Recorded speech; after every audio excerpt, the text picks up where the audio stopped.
Hey guys, welcome back to my channel, and if this is your first time here, thanks for checking me out. So, I know why you're here. You want to pull off some really good mac and cheese, and I got you. I'm going to give you the top 5 secrets to some really good baked macaroni and cheese. So, stay tuned.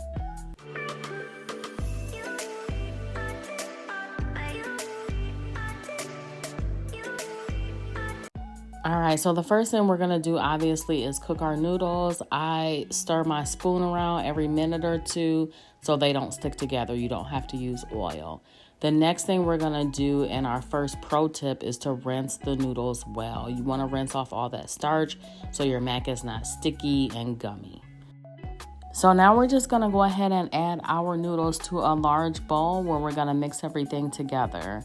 And which brings us to our next pro tip, is to season your noodles.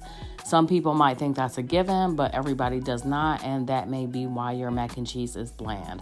So you definitely want to give your noodles a good seasoning. You don't want to over salt it because the cheese has salt and whatnot, but you definitely want to have some seasoning on your noodles. So I'm adding the usual suspects: salt, pepper, garlic powder, onion powder, a little bit of MSG. I think that was all I added. And then you just want to go ahead and give that a good mix. I will taste a noodle to see, if it's seasoned to my liking. You can always add, but you can't take away. So that's why I always like to add some and then taste it. And if it needs more, I can add it. Tip number 3 is going to be to add sour cream. Y'all know everything in life is better with sour cream. So why wouldn't you put it in your mac?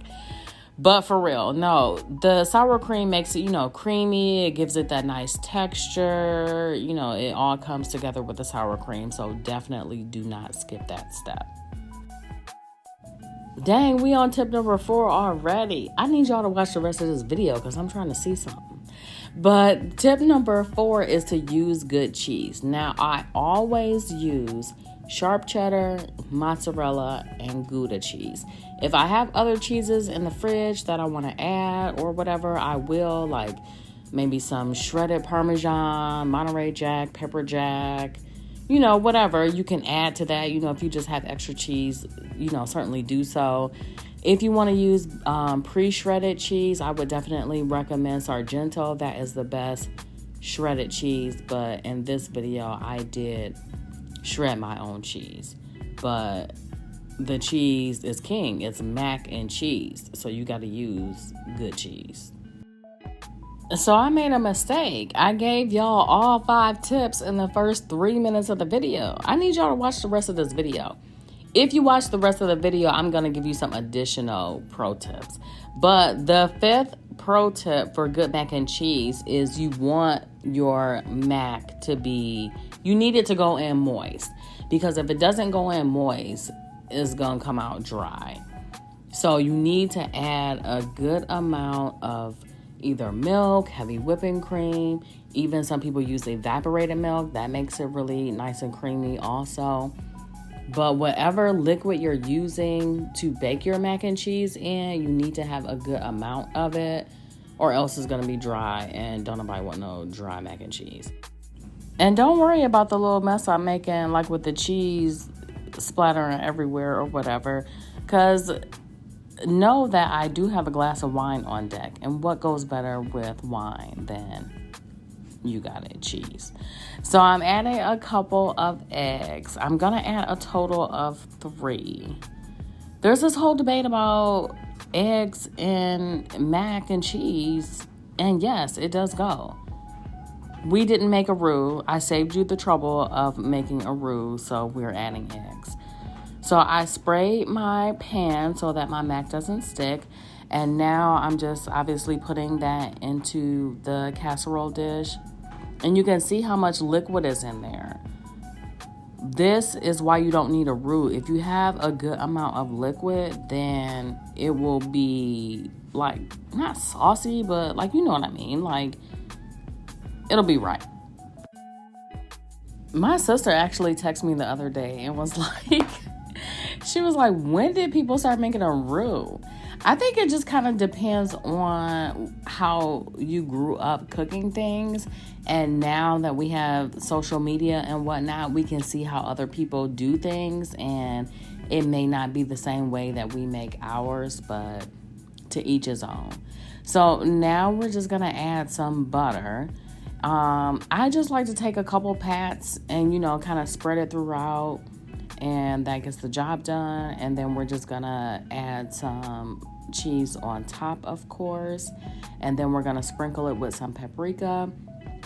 That way you can get that good color on it without drying your mac out, because you don't want to leave your mac in the oven too long trying to get it to brown. So just add some paprika on top. That's your extra pro tip. And yeah, so we're going to put this in a 400-degree oven, uncovered, for about 30 minutes. And then you want to check it after that. Dip a spoon in the middle and see how much liquid you have. If it's like real liquidy, leave it in there. But you do want to have some liquid because you want it to sit out for a minute and kind of set. So you don't want it to set and then end up being dry. So I always take mine out with still a little bit of liquid in there. And here is our finished product. You can always leave it in longer if you like it more like dark or crispy or whatever, but this is the way that I like mine. So we are going to go ahead and plate this up while it's nice and hot and bubbly. So as you can see, by following those pro tips, you will come out with a good mac. You didn't have to do all those extra steps of making a roux, and that's just extra. But it still comes out creamy, nice golden top, cheesy, everything you want in mac, and it's seasoned to perfection. So I cut into mine almost like straight out the oven because we was hangry. But if you like yours a little more set, a little bit more solid, then you can achieve that just by letting it sit for like a good 20 minutes. So if you like it more on the creamy side, then go ahead and serve immediately. If you like it a little more set, like I said, then go ahead and let it sit for a little bit. But either way, you got a winner. So I hope you guys enjoyed this video. Be sure to check out my other awesome recipes. Thanks for watching, and I'll see you in the next one.